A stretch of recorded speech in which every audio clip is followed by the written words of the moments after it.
विनय मज पावर जेवढं विनय आहे सांगायची पावर मजा येत नाही मला.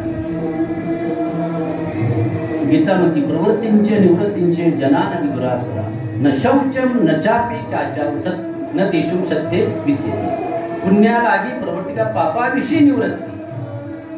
त्याला पुण्यही कळत नाही, त्याला काय सांगायचे पापही कळत नाही. ज्याला आपली आईही कळत नाही, ज्याला आपली बहिणी कळत नाही, त्याला पाप म्हणतात. जास्त विश्लेषण करत नाही. तसे म्हणाले संगम आहे विद्येचा आणि ज्ञानाचा. असे संगम आहे. विद्येचा आणि ज्ञानाचा संगम झाल्यानंतर संत पदवी मिळते.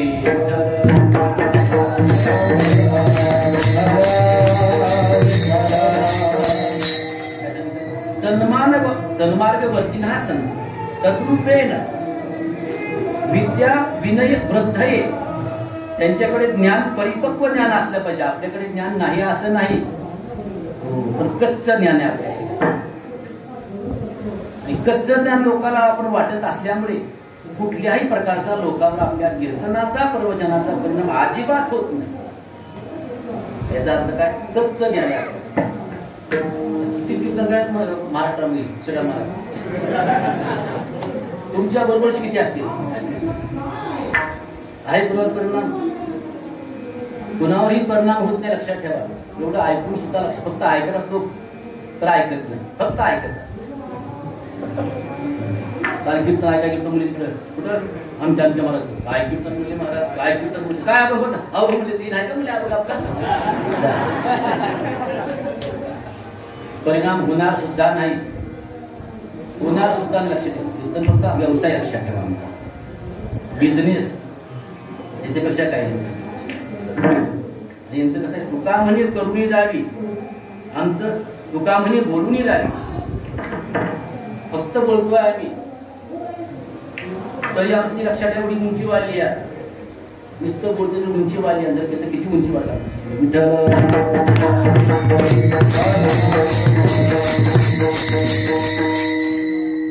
किती सांगा, लक्षात ठेवा. तुमचं कुणीही ऐकत नाही. तुम्ही ती शोकांतिक आहे, लक्षात ठेवा. नाही ना, ती शोकांतिक आहे. तू काय सांग काय सांगायचं? मी पंढरपूरला पाहिलं कालच्या सांगितलं. दिंडी आहे, लक्षात ठेवा. 300 लोक दिंडी आहे. अशा 2 दिंड्या पाहिल्या मी परीक्षा करता पंढरपूरला. 300 ते 400 दिंडीमध्ये असणार. त्याच्यामध्ये वयोवृद्ध माणसं असणार. बरोबर पालखी आहे, तर काही परंपरा असेल ना. पण प्रदक्षिणा करताना प्रत्येकाच्या पायामध्ये चप्पल. प्रदक्षिणा करताना काय फायदा आहे प्रदक्षिणा करून? हे तरुण मुलं तुम्हाला सगळ्यांना कळत नाही. ती वेगळं आहे. मला माप आहे. 60च्या पुढे वळले तरी सांगायचे पायामध्ये बूट घालून माझं प्रदक्षिणा करता सांगायचे. डाळवर सांगायचे. काय फायदा याचा प्रदक्षिणेचा? लोकांना दाखविण्या करताय काय सांगायचे? हे तुमचं प्रदर्शन आहे, दर्शन नाही. हे काय प्रदर्शन आहे सांगायचे?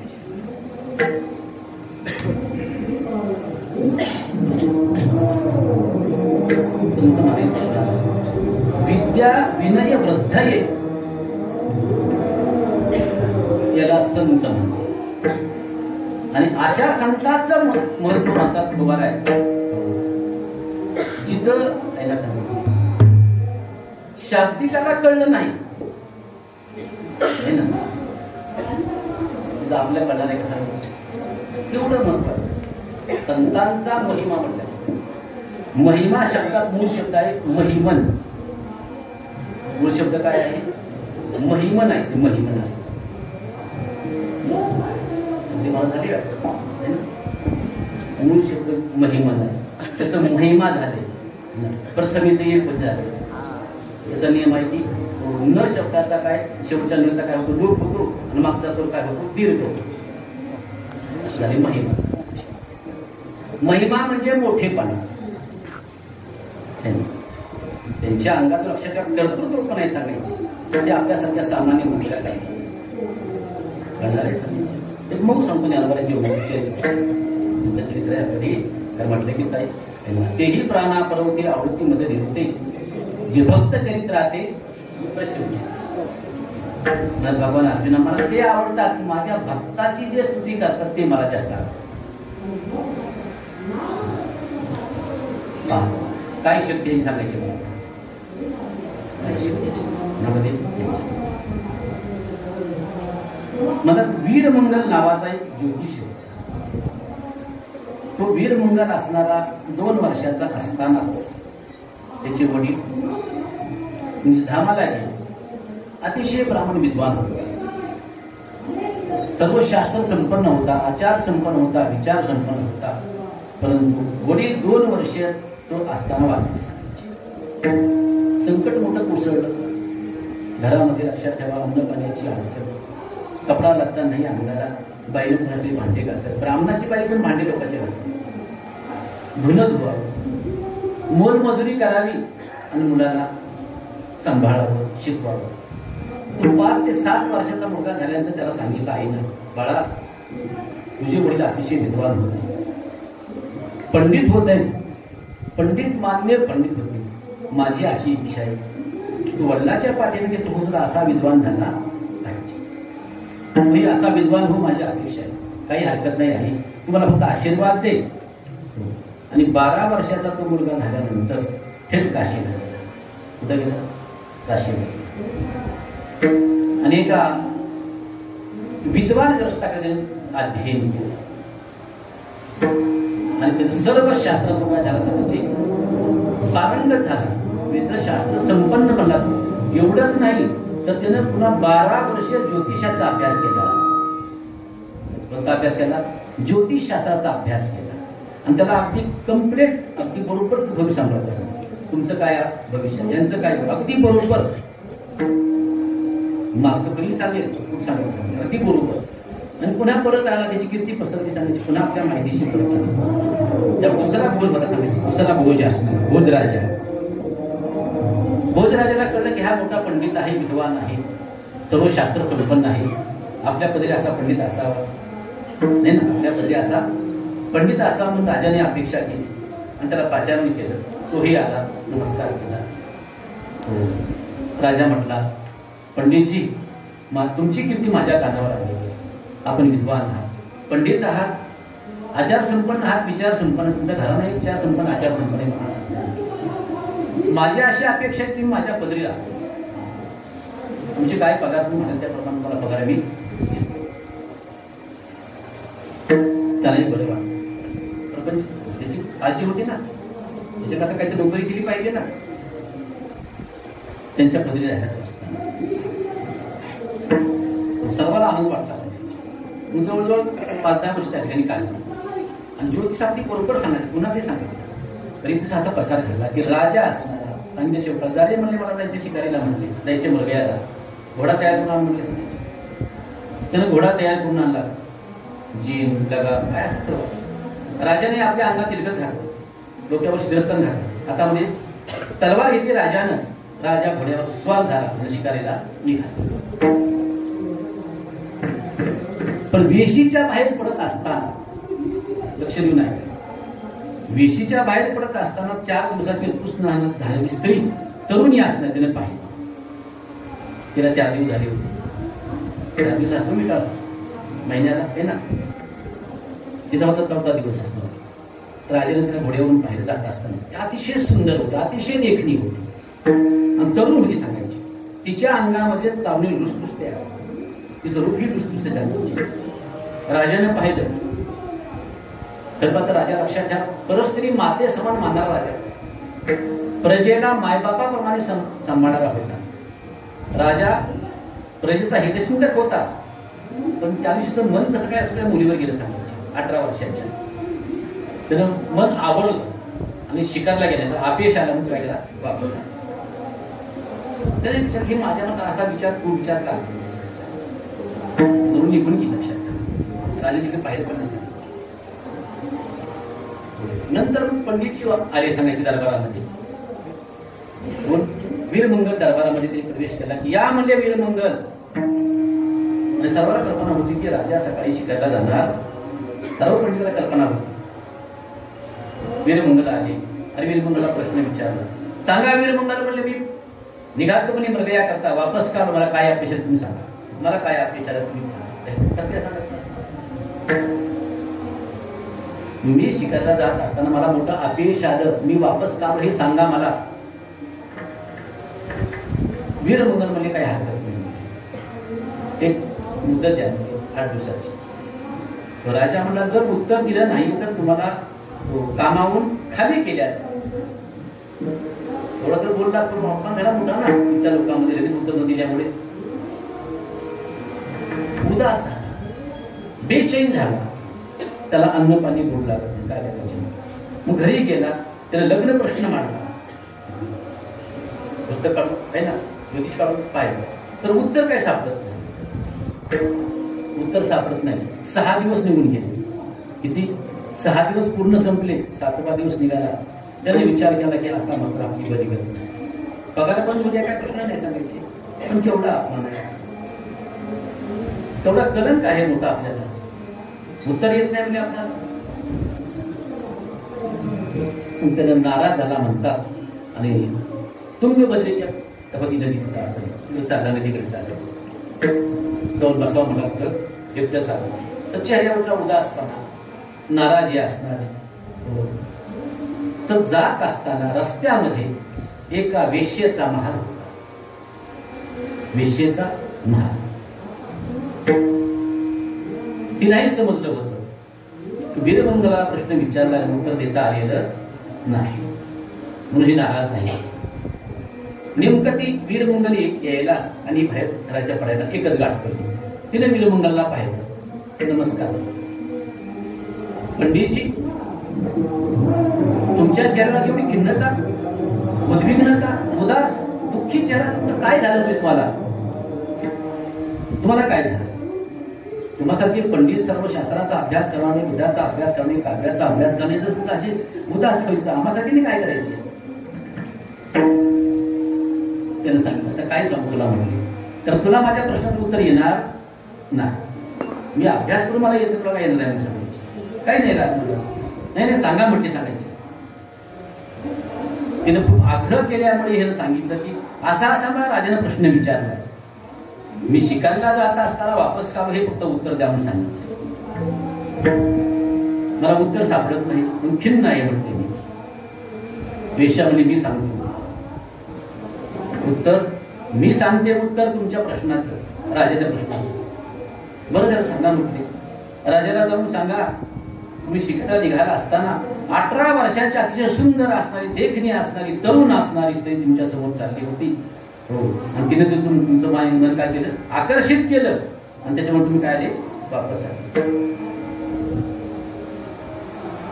वीरमंगल म्हणले, असं कसं उत्तर देता येत म्हणजे सांगायचं? राजा काय म्हणली मला? राजा मला दिल फासावर म्हणले उत्तर. असं बोलल्यानंतर मी, तुम्ही घाबरू नका, आपल्या देशाचा राजा सदाचार संपन्न आहे, विचार संपन्न आहे, विदेशास्त्र संपन्न आहे. तुमच्या प्रश्नाचं उत्तर तो मानिलच, आणि जर समजा त्यानं मान्य नाही तर मला बोलवा म्हणजे सांगितलं. तुमच्या ऐवजी मी जाते कुठं? चुळावर, मला बोलवा म्हणजे सांगितलं. ठीक आहे, काही हरकत नाही. वीरमंगल वापस आले, पण चेहऱ्यावर प्रसन्नता आहे सांगितलं. आता चेहरा टवटवीत आहे, का उत्तर मिळाले ना? राजा बसला होता असणार. वीरमंगल गेले, आत प्रवेश केला. हो, राजाने म्हणले, या पंडितजी या म्हटले, सांगितले. उत्तर आणलं? हो, उत्तर आणलं सरकारने. का वापस आलो म्हटले? म्हणजे सरकार तुम्ही ज्यावेळी शिकायला निघाले सकाळी म्हटले, अंगामध्ये चिलखत घालून डोक्यावर शिरस्तर, हातामध्ये तलवार घेऊन ज्यावेळेस निघाले शिकायला म्हटले, त्यावेळेस तुमच्या समोर 18 वर्षाच्या सुंदर असणारी, रूपलावण्य असणारी स्त्री समोर आली म्हटले, आणि तिच्यामुळे तुमचं मन काय झालं? कासावी झालं म्हणजे काय वापस. शब्बास म्हणले, शब्बास पंडितजी. म्हणतात राजाच्या अंगावर लाखो रुपयाची रत्नजडी शाल होती, गळ्यामध्ये सोन्याच्या माळा होत्या. त्यानं तडाता माळा तोडल्या, त्याला दिल्या, अंगावरची शाल खाली भरजरी लाखो रुपये त्याला मागलो. वीरमंगल म्हणले, मला काय घालू म्हणले, मला घालू, याचा अधिकार मी नाही म्हणले, माझे गुरु वेगळे आहेत. तुमचे कोणत्या गुरु असणार म्हणजे तुम्ही उत्तर दिल्यावर तुम्हाला घ्या म्हणतात. ती शाल घेऊन असणारा, सर्व सुवर्णाच्या माळा घेऊन असणारा तो वीरमंगल गेला, वेश्येच्या महालामध्ये गेला, आणि साष्टांग घातला वेश्येला. तुम्हाला जीवदान दिलं, ज्यांनी हा जीव दिला दान, तयाचे करावे काही करीन चिंतन. तिला शाळा घातली, तिला माळा दिल्या. काय करत शास्त्रीची म्हणली, याची मला गरज नाही आणि मी अधिकारी पण नाही म्हटले. तुमच्या प्रश्नाचं उत्तर दिलं, मग काय नाही नाही तुम्ही मला उत्तर दिलं म्हणली, तुम्हाला जीव वाचवला म्हटले म्हणून मी आज जगले म्हटले. हे तुमचं आहे माझं.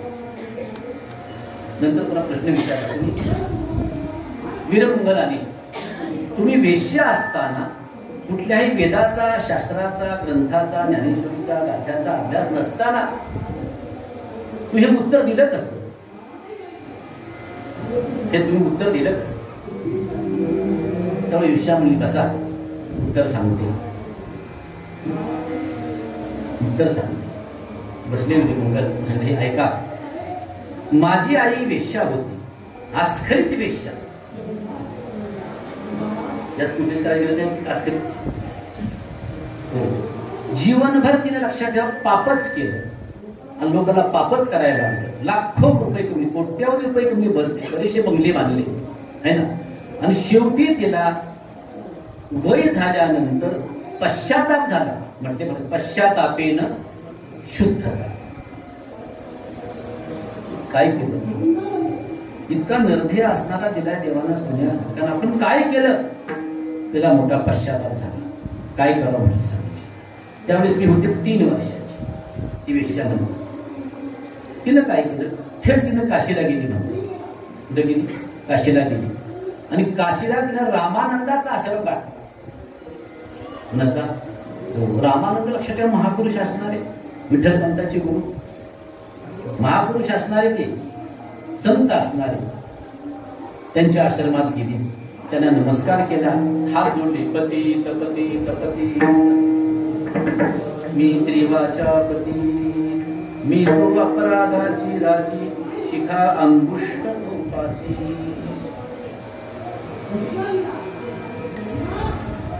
गुरुदेवा, मी वेश्या आहे, अतिशय घाण काम केलं, अतिशय वाईट काम केलं. मी कधी प्रभूचं नाम घेतलं नाही मुखाने, अन्नदान केलं नाही, कुठल्या प्रकारचं माझ्याकडून काही पुण्य घडलं नाही. काही करा, पण मला तुम्ही आता वाचवा, माझा उद्धार करा. रामानंदा दया, सर्वाभूती दया, साधू मनावी ऐशिया दया. रामानंद अधिकारी पुरुष होते. म्हणतात रामानंदाच्या डोक्यावर हात ठेवला आणि तिचे सर्व पाप असणारे भस्मसात झाले. ती कृतकृत्य झाली आणि शरीर पडेपर्यंत तिने भगवंताचं चिंतन करीत करीत तिने देह सोडला. तिचा उद्धार झाला. पण ही 3 वर्षाची मुलगी, 5 वर्षाची मुलगी त्यांच्या, ती मुलगी गुरुदेव म्हणले माझ्या आईचा उद्धार झाला, पण मी वेश्याची मुलगी म्हणून मला कोण करणार आहे? माझं पुढचं जीवन कसं काय करायचं? माझी गती काय पुढे? माझा उद्धार झाला पाहिजे, मला कोणी स्वीकारणार नाही. तर मी वेश्याची मुलगी आहे, जरी सुंदर आहे, रूपवान आहे, गुणवान आहे, कलावान आहे, पण मला कोणी स्वीकारणार? कारण मला कलंक आहे. काय आहे? कलंक.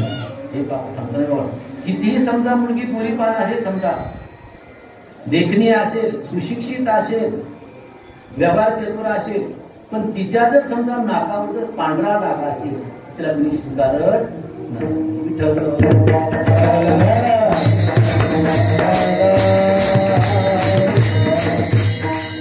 मला कोण स्वीकारणार आहे गुरुदेवा?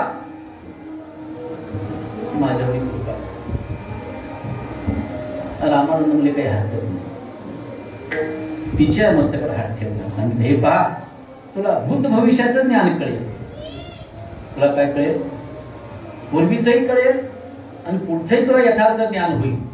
आणि तुझ्याकडे लक्षात सुंदरपणला भुलून, तुझ्या सौंदर्याला पाहून तुझ्याकडे भले भले सम्राट येतील, पण तुझ्या दरवाजाचा उंबरा ओरडून आत आले, त्यांच्या मनामध्ये तुझ्याबद्दल मातृत्व भावना निर्माण होईल.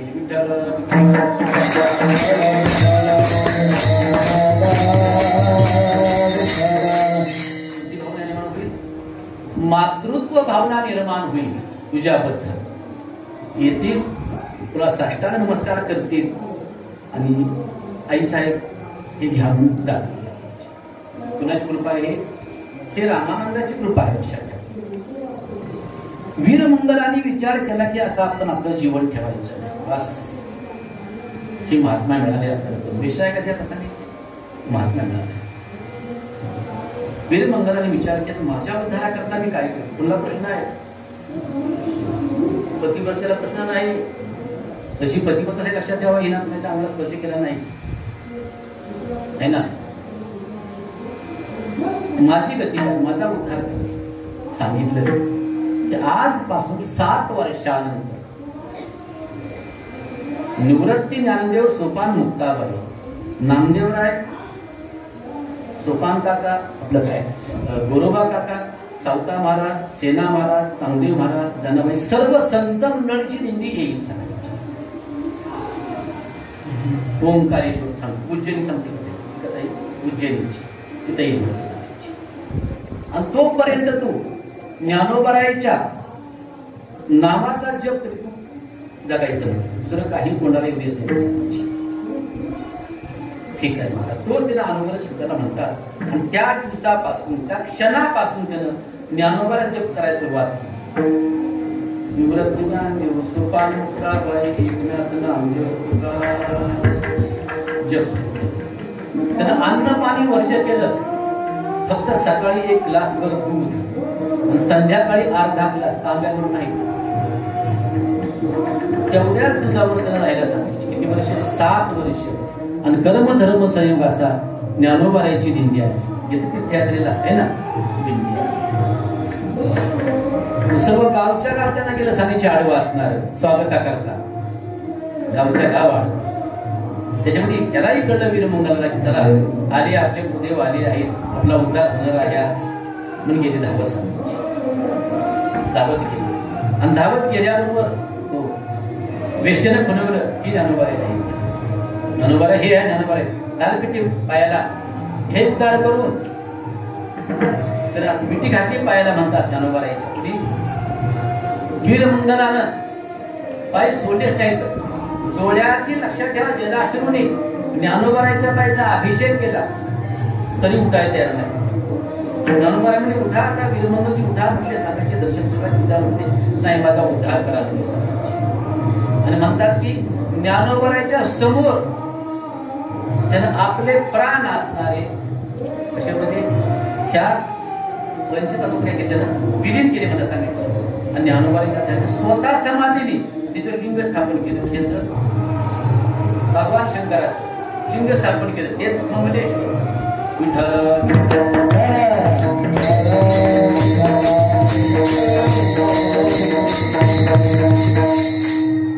कशामुळे झालं हे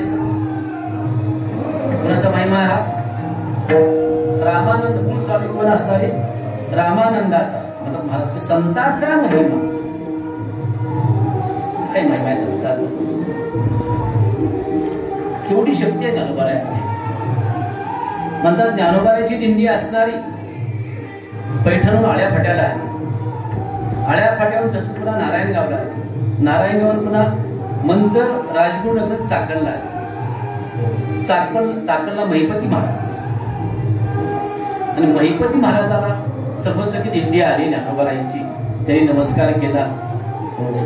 आगच स्वागत केलं. सांगितलं महाराज मी दिंडीत जाताय तुम्ही सार्वजनिक तीर्थयात्रा तर माझी मुलगी म्हणते कराडमध्ये माझी मुलगी आहे तिचं नाव सीताबाई आहे.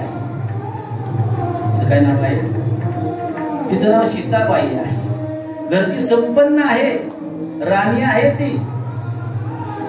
परंतु नवरा मात्र अतिशय नास्तिक आहे. स्वतः तर भजन कीर्तन करत नाहीच पण दुसऱ्याला सुद्धा हा भजन कीर्तन करू देत नाही. हिरण्यकश्यपूच्या अवतार आहेत. काही करा म्हटले कराडला जा आणि माझ्या सीतामाईचा तुम्ही काय करा उद्धार करा. दिंडी गेली म्हणतात कराडला. तिथं कृष्णा नदी आहे कराडला आहे ना. पलीकडे जायला परवानगी नाही राजाशी. बाहेरच काय करायची करा म्हणतात. वाळवंटात दिंडी उतरली आहे सर्व संत मंडळींची. आणि त्या ठिकाणी म्हणतात की लाखो लोक त्या ठिकाणी येणे सांगणे दर्शनाकरता, कीर्तन ऐकण्याकरता.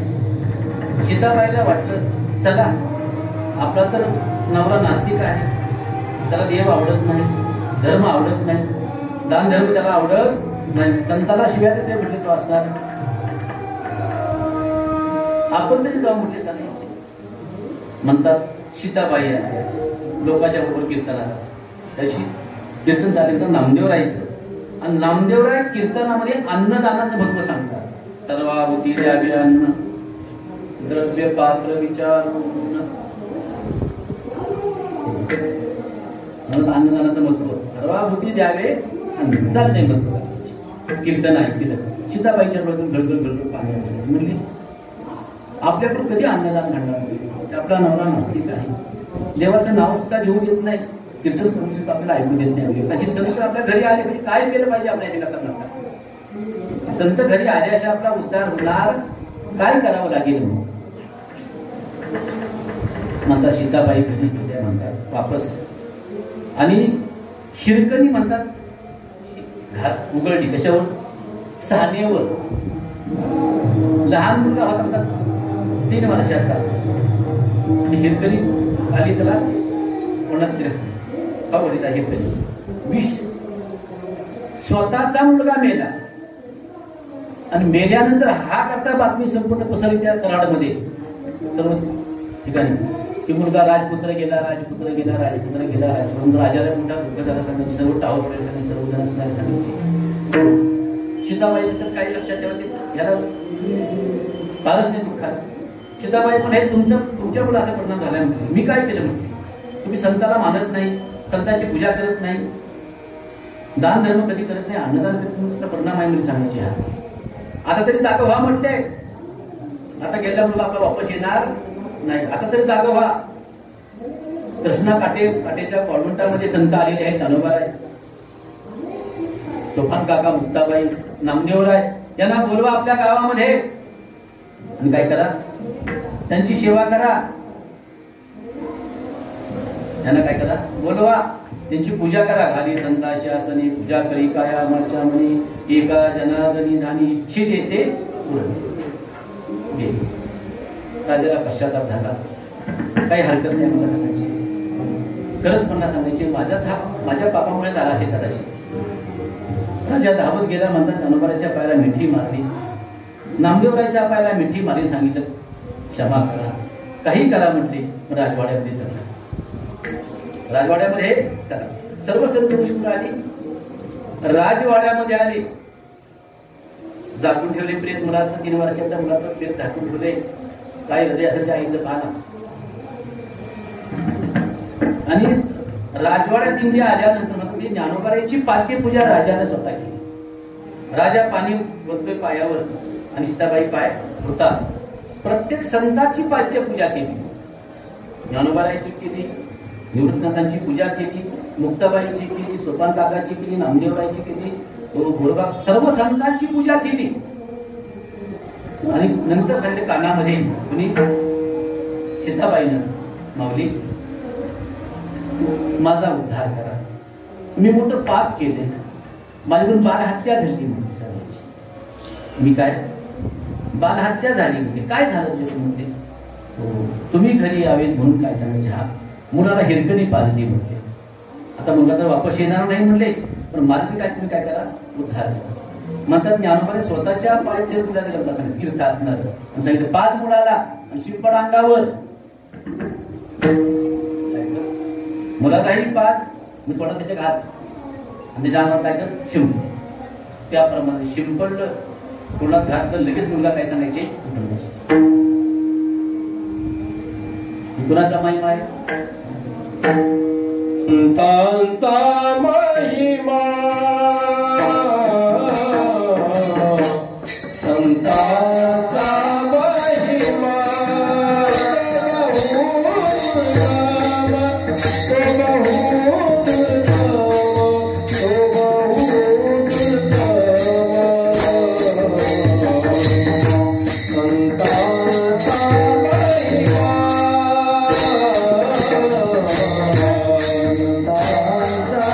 महिमा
ज्ञानोबा म्हणजे संतांचा महिमा बहुदुर्गम अतिशय कठीण आहे.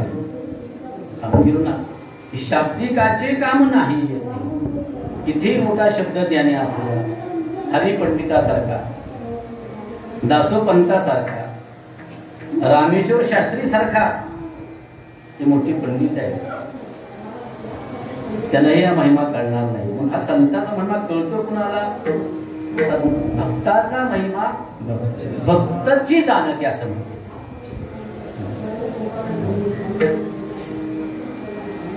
किती कठीण आहे लक्षात ठेवा. हे सांगण्याकरता तुकोबरायांनी अभंगाच्या दुसऱ्या चरणात दृष्टांत दिलाय. बहुत